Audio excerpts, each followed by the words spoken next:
लेकर अपने घर जाने लगे। जैसे ही घर में पहुंचने लगे, इतनी देर में तो घर में आवाज आ रही थी, ओम ब्रह्मवे स्वाहा, ओम विष्णवे स्वाहा, ओम इंद्राय स्वाहा, ओम प्रजापते स्वाहा। जैसे ही यज्ञ की आहुतियों की जब आवाज आई तो इतने में तुरंत दरिद्रता देवी तो भागी और भागकर पीपल के पेड़ के नीचे जाकर बैठ गए। दूसरा मुनि ने कहा, दरिद्रता चलो, ज्येष्ठा ये अपना घर है, तुम्हारा ससुराल, चलो। ज्येष्ठा देवी कहती है, महाराज मैं नहीं जा सकती, पहले या तो यज्ञ बंद करवाओ, पूजन बंद करवाओ, पाठ बंद करवाओ, अनुष्ठान बंद करवाओ, तब मैं तुम्हारे घर में आऊंगी। क्योंकि दरिद्रता उसी के घर में प्रवेश करती है जिसके घर में कभी पूजन पाठ नहीं होता। तो मैं इस घर में जाऊं कैसे? इसके घर में तो पूजन पाठ हो रहा है, मैं नहीं जाऊंगा। भगवान नारायण ने लक्ष्मी जी से विवाह कर लिया। दुसहा मुनि की पत्नी दरिद्रता पीपल के पेड़ के नीचे रहने लगी। इसलिए हमारे यहाँ हिंदू धर्म में पीपल का पेड़ घर में नहीं लगाया जाता, क्योंकि उसके नीचे कौन रहती है? जम के बोलो, दरिद्रता, ज्येष्ठा रहती है। दरिद्रता का निवास हो गया पीपल के पेड़ के नीचे। भगवान नारायण लक्ष्मी जी को लेकर घूमने के लिए चले। चलो थोड़ी देर। लक्ष्मी जी बोली, मेरी बहन से नहीं मिले, चलो जरा मिलने। भगवान ने कहा चलो मिल के आते हैं। और जो भगवान मिलने के लिए गए तो लक्ष्मी जी उनके मिठाई का डब्बा ले गए। अपन किसी के यहाँ जाते थे, मिठाई लेकर जाते, मिठाई दे गए। और मिठाई ले जाकर जो दिया, दीदी ओ दीदी, दीदी बोली हाँ ले, मैं तेरे लिए क्या लाई हूं, ले। और जो मिठाई का डब्बा दिया, इतने में दरिद्रता ने खोल कर देखा तो उसमें मिठाई थी। दरिद्रता को क्रोध आ गया और दरिद्रता ने कहा, लक्ष्मी तुझे मालूम नहीं कि मुझे प्रिय क्या, मुझे क्या अच्छा लगता है? लक्ष्मी जी ने कहा, मैं जानती हूँ तेरे को खट्टा और तीखा प्रिय है, मैं जानती हूँ तुझे खट्टा अच्छा लगता है, तीखा अच्छा लगता है, तो फिर मिठाई क्यों लाई? तो लक्ष्मी जी बोली, मेरे को लगा कि हो सकता है शादी के बाद तू चेंज हो गई हो, बदल गई, इसलिए मैं तली मिठाई का डब्बा उठाकर फेंक दिया दरिद्रता। और दरिद्रता ने फेंका। भगवान नारायण देख रहे थे। लक्ष्मी जी ने कहा चले, भगवान विष्णु के चलो। ये दरिद्रता को खट्टा और तीखा प्रिय है और लक्ष्मी को जम के तो बोलो मीठा। इसलिए हमारे हिंदू धर्म की रीति है, आज भी दुकान के बाहर, घर के बाहर नींबू मिर्ची टांगी जाती है। मिठाई रसगुल्ले नहीं, क्या टांगते हैं? नींबू मिर्ची। और मिठाई कहाँ रखी जाती है? घर के अंदर। तीखा और खट्टा बाहर और मिठाई अंदर। उसका केवल, कई लोग कहते हैं नींबू मिर्ची इसलिए टांगते हैं नजर नहीं लगे। नजर नहीं, लक्ष्मी और दरिद्रता ये दोनों बहन का नियम है। प्रतिदिन सुबह से लेकर शाम तक ये प्रतिदिन घूमने के लिए निकलती है। प्रतिदिन ये इनका काम ही है घूमना, दोनों बहनों का, दरिद्रता और लक्ष्मी का। जब इनको भूख लगती है तो दोनों घर में प्रवेश करना चाहती हैं, और जैसे ही घर में प्रवेश करना चाहती हैं तो जिसके जैसी दोनों चलती हैं तो इतने में दरिद्रता देख लेती है कि मेरा भोजन तो बाहर ही टंगा है, तो दरिद्रता खाकर बाहर की बाहर चली जाती है और लक्ष्मी मिठाई के चक्कर में अंदर प्रवेश कर जाती है। लक्ष्मी इसलिए आज भी नींबू और मिर्ची हमारे यहाँ शास्त्र रीति है महाराज। 4 चीजें बेटी की विदाई में नहीं देते। कितनी चीजें? 4। पहली झाड़ू, क्या झाड़ू। दूसरे नंबर पर चलनी, आटा छानने की चलनी। दूसरे नंबर पर चलनी, तीसरे नंबर पर सुई, और चौथे नंबर पर अचार की बरनी। बेटी की विदाई में नहीं दी जाती। अगर ये 4 चीजें बेटी की विदाई में, माँ बाप ऐसे होते हैं कि कुछ सोचते ही नहीं, मेरी बेटी जा रही है, रख दे अचार रख दे, तो माँ उन भी इतने प्रेम से अचार की बरनी भर भर के रख देती है। उनको समझाओ, जिसके घर में ये 4 चीजें मायके की चली जाती है, सुई, झाड़ू, चलनी और अचार, उसका घर फूटने में देरी नहीं लगती महाराज, याद रखिए। उसके घर में फूट डले, पति पत्नी में फूट डलेगी, सास बहू में फूट डलेगी, भाई भाई में फूट डलेगी। तो लोग कहते हैं अच्छा खासा परिवार था, जब से बहू आई तब से घर में ऐसा उपद्रव मच रहा। उपद्रव क्यों मच रहा है? उसका कारण है क्योंकि तुम उसके घर का अचार खा गए, वो बनवा के लिए ही तुमने खा लिया। और अभी भी कह रहे हो हमारी बहू की माँ बहुत अच्छा अचार बनाती है, तुम मंगवा लो, जा और मंगवा लो, खा। महाराज पहले बेटी की विदाई में भेजते थे बड़ी पापड़, और पहली विदाई में बेटी के भेजते थे बेटी के साथ में मैदे की पुड़ी, एक डलिया में कपड़े में बांधकर। उसमें ना तो नमक डलता था ना उसमें शक्कर डलती थी। क्यों? क्योंकि वो बेटी के विदाई में मैदे की पुड़ी इसलिए दी जाती थी कि हमने ये पुड़ी एकदम फीकी भेजी है, अब चाहे तुम इसमें नमक डालो चाहे इसमें शक्कर डालो, हमने तो हमारी बेटी को तुम्हें दे दिया, एकदम सीधी मैदे की पुड़ी की तरह भेजी है। अब तुम इसमें चाहे कपट भरो चाहे प्रेम भरो, तुम्हारी मर्जी, ये हमने तो दे दी। कन्यादान करे और हम फिरी, हमें कहीं हमने तो देना था, दे दिया। इसलिए बेटी के साथ में मैदे की पूड़ी भेजी जाती। मैदे की क्या बोलते हैं उसको? खाजा बोलते हैं। खट्टा तीखा नहीं देते। अब तो, पहले तो ब्राह्मण की थाली में भी खट्टा नहीं परोसा जाता था, और तीखा भी, मिर्ची भी इतनी नहीं डालते थे कि ब्राह्मण की थाली में तीखा। आज के जमाने में तो पंडित लोग ही कहते थे लाओ जरा अचार हो तो लिया बनी का। पितरों के जो देवता हैं, किनके देवता? पितरों के। पितरों के देवताओं का नाम है आर्यमा। क्या नाम है? आर्यमा। काय पर बैठते हैं? कौए पर। काय पर बैठते हैं? कौए पर। और पितरों के देवता जब आर्यमा श्राद्ध पक्ष में जब घूमने के लिए निकलते हैं तो उनके भोजन में केवल एक मीठा ही दिया जाए। आज के जमाने में सब्जी बनने लगी साफ श्राद्धों में, नहीं तो केवल खीर और पूरी बनती थी, गुलाब जामुन रसगुल्ला बनता था, ये बनाकर खूब खिलाते थे, मंगोड़ा बनता था।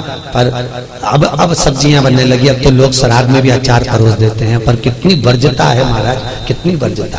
श्राद्ध पक्ष में अगर राई से तुमने सब्जी को छोक दिया, कैसे छोका है?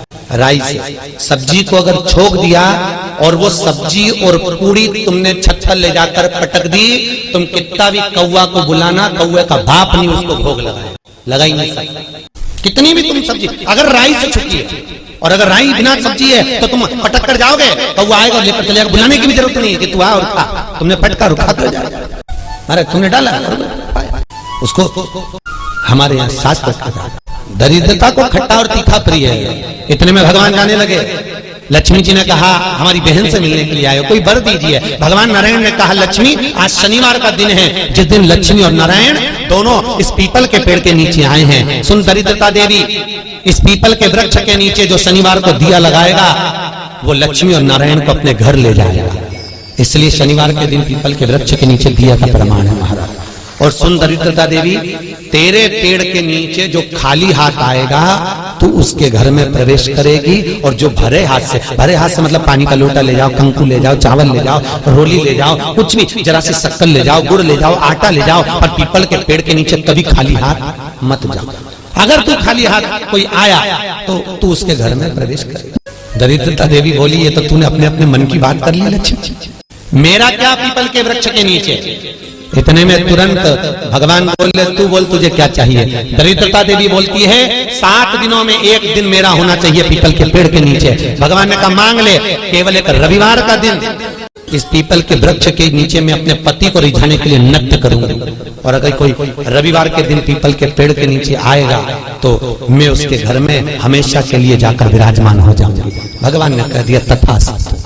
इसलिए केवल एक संडे का दिन ऐसा होता है जिस दिन पीपल के पेड़ के नीचे दिया नहीं लगाया जाता, बैठा नहीं जाता, प्रणाम नहीं किया जाता, परिक्रमा नहीं लगाई जाती। केवल जिनकी दीवालों पर कहीं पीपल लग जाता है ना, किसी किसी के घर में लग जाता है दीवालों के ऊपर, तुम कितना भी पीपल उखाड़ना वो वापस लग जाएगा, फिर उखाड़ो फिर लग जाएगा।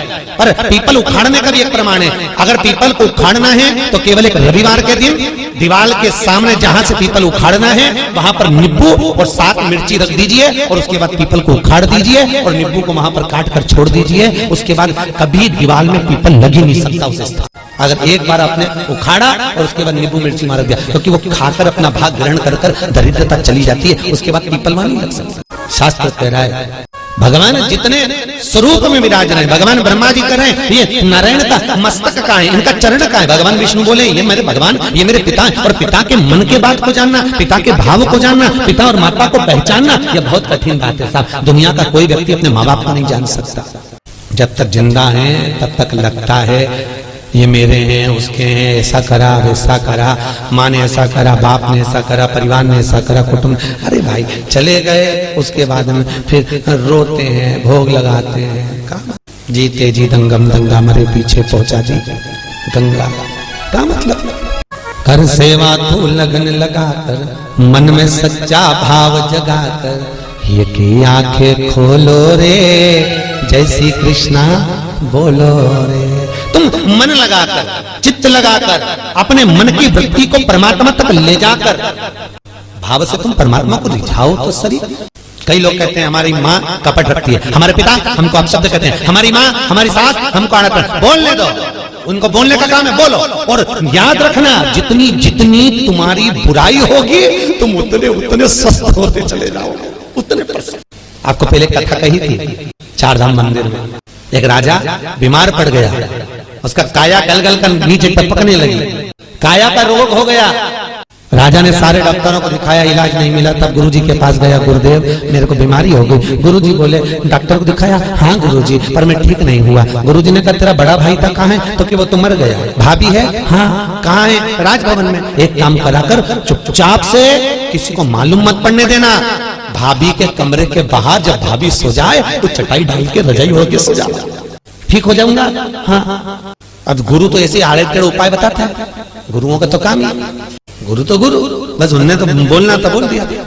महाराज भावसर जी, यहाँ सागर के पास में एक गांव है, वहां पर एक महाराज जी रहते हैं, और किसी को सांप डस लेता है ना, तो भले वो हॉस्पिटल में पड़ा हुआ सांप डस ले और वो फोन पर उनसे बात करा दो महाराज से, वो महाराज वहां से कुछ नहीं कहते, केवल गाली बकते, लपक के उसके कान में, और 15 से 20 मिनट में सांप का जहर उतर जाता है। अब गुरु तो गुरु की मर्जी, उनका मन।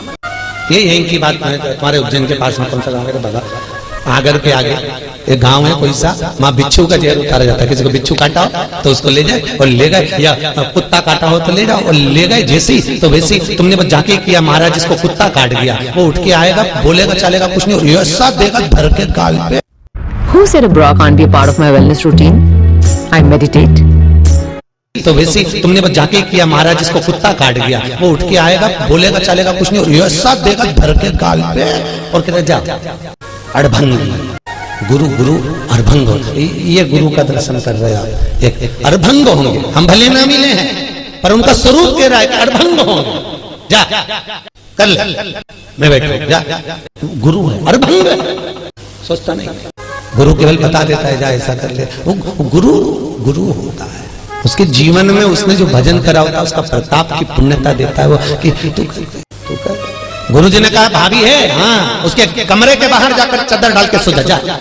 गुरु जी उससे ठीक हो जाऊंगा, बिल्कुल हो जाएगा, जा तू सो। एक नौकरानी ने देख लिया, राजा तो भाभी के कमरे में जाके सोता, बताओ भाई भाई मर गया तो इतना खोला राजा। उसने दूसरी नौकरानी से कहा, दूसरी तीसरी से कहा, तीसरी चौथी से कहा, पूरे नगर में बात हो गई कि राजा इतना कपटी इतना खोला कि भाभी के कमरे में जाके सोता, भाई मर गया। पूरे नगर में बात हो गई, लोग थू करने लगे और राजा का शरीर एकदम बढ़िया चकाचक हो गया, एकदम बढ़िया। राजा नरियल लेके गुरुजी के पास गया, गुरुदेव मैं ठीक हो गया। पर गुरुजी में ठीक हुआ कैसे ये तो बता दो। गुरुजी ने कहा अरे राजा तेरे पाप इतने बढ़ गए थे कि तेरे शरीर से टपक टपक के गिर रहे थे, उन पाप को समाप्त करने के लिए मैंने चारों तरफ तेरी इतनी बुराई करवाई कि तेरा पाप कट गया, और पाप कट गया तो तू ठीक हो गया। तो याद रखना, तुम देखना एक बहू और एक सास, बहू की उम्र 25 साल की रहे, 30 साल की रहे, तो कहीं उसका घुटना दुखे, कहीं कमर दुखे, कहीं पीठ दुखे, कहीं सिर दुखे, 24 घंटा बहू का कुछ ना कुछ दुखता ही रहे। और एक बूढ़ी सास 70 साल 60 साल की, तो भी मंदिर दौड़ दौड़ के चली जाए, चकाचक घूमती फिरे, ना हाथ दुखे ना पांव दुखे। तो कई बहुओं को लगे हमारी सास तो देखो गजब की साहब, 70 साल ने अभी भी महाकाल की आरती करे, अभी भी मंगला करे, अभी भी तोड़ी जाए, और अभी भी ऐसा कर ले, अभी भी वैसा कर ले। तो कारण क्या है उसका? केवल इतना सा कारण है कि बहू सास की इतनी बुराई करती तो सास चकाचक होती चली जाती, एकदम बढ़िया चक चक चक। तो निवेदन है आपसे, सास को जल्दी निपटाना है तो बुराई करना बंद कर दो, निपट जाएगा। तुम बुराई करना बंद करो, जल्दी निपटेगी, और तुम जितनी बुराई करती रहोगी वो उतनी सच। अभी हमारे भावसार परिवार में देख लो, इनकी बड़ी भाभी और एक उनकी बहू, दोनों और दोनों सजी पर डोकरी ओल्ड इज गोल्ड। राधे ओल्ड भगवत महाराज, हम समझ गए, हम सवेरे गए थे तो हमने जान लिया कि ये दवाई का असर, ये सत्संग का असर जो दिया है।